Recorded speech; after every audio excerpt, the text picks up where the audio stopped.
গোটা দেশকে অস্থিতিশীল করার জন্য একটা মহল ষড়যন্ত্র করছে বলে অভিযোগ করেছেন বিএনপির সিনিয়র যুগ্ম মহাসচিব রুহুল কবির রিজভী। রোববার সকালে ঢাকা মেডিকেল কলেজ হাসপাতালে ছাত্র জনতার আন্দোলনে আহতদের সাথে দেখা করে সাংবাদিকদের এ অভিযোগ করেন রুহুল কবির রিজভী। তিনি বলেন, সেনাবাহিনীর গাড়িতে যারা আগুন দিচ্ছে তারা গণতান্ত্রিক মানুষ হতে পারে না। রিজভী দাবি করেন, বিএনপি সহ আন্দোলনকারী কেউ সংখ্যালঘুদের উপর কোনো হামলা করছে না।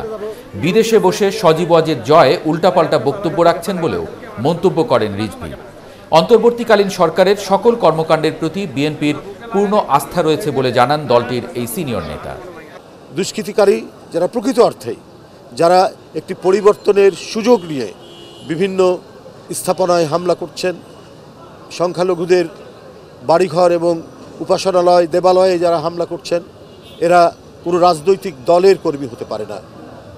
হ্যাঁ, হতে পারে যারা চক্রান্তকারী, যারা ষড়যন্ত্রকারী, যে সমস্ত রাজনীতির নাম দিয়ে যারা রাজনীতি করে তারা হতে পারে। যারা শাসক দল ছিলেন এবং যারা এত নিরীহ কিশোরদের বুকে গুলি চালিয়েছেন এবং বাংলাদেশটাকে একটা রক্তাক্ত নদীর পানির স্রোতের মতো যারা বইয়ে দিতে দ্বিধা করেনি, তারা এই দুষ্কর্মের সাথে জড়িত থাকতে পারে।